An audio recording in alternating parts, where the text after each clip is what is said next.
వ్రతాన్ని ఆ వీర బ్రాహ్మణుడు చేసేసరికి సత్యనారాయణ స్వామి వారి యొక్క సంపూర్ణమైనటువంటి అనుగ్రహం కలిగి అతి కొద్ది కాలంలోనే ఆ బ్రాహ్మడు తన దారిద్ర్యమంతా కూడా దూరం చేసుకొని సుఖాన్ని, సంతోషాన్ని, సంపదను కూడా పొందాడు. అలా సంపాదించుకున్నటువంటి సంపద చేత మళ్ళీ కొత్త గృహాన్ని నిర్మించుకుని ఆ గృహ ప్రవేశ సందర్భంలో కూడా మళ్ళీ ఈ సత్యనారాయణ స్వామి యొక్క వ్రతాన్ని ఆచరిస్తూ ఉన్నాడు.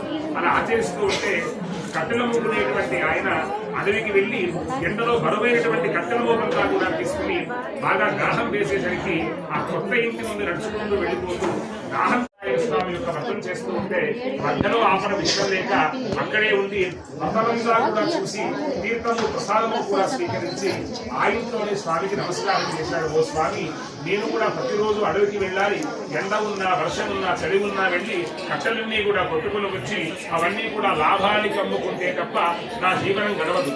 కాబట్టి నేను తీర్థ ప్రసాదాలు స్వీకరించినా కూడా ఫలితం కలుగుతుంది. ఎవరో బ్రాహ్మణుడు వ్రతం చేస్తుంటే చూసినందున ఆ రోజు కట్టెలన్నీ కూడా అమ్మేసరికి చాలా డబ్బు వచ్చిన వరకు కూడా ప్రతి 3 సంవత్సరాలకు ఒక్కసారి ఈ సత్యనారాయణ స్వామి వారి యొక్క వ్రతాన్ని ఆచరిస్తూ ఆయన ఇంకా ఎన్నో కొత్త వ్యాపారాలు కూడా చేస్తూ ప్రతి వ్యాపారంలో కూడా మంచి స్నేహితులను, లాభాలనంతా కూడా పొందుతూ అంతిమ మోక్షాన్ని చేరుకున్నారట. రామ రామేతి రమే రామే మనోరమే సహస్రనామ తత్తుల్యం రామ నామ వరాననే శ్రీరామ రామ రామేతి రమే రామే మనోరమే సహస్రనామ తత్తుల్యం రామ నామ వరాననే రామచంద్ర వరద గోవింద గోవింద ఆంజనేయ వరద గోవింద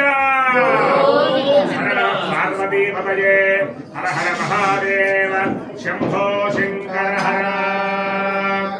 తృతీయోధ్యాయ ప్రారంభ. మూడవ కథ. పూలు తీసుకోండి.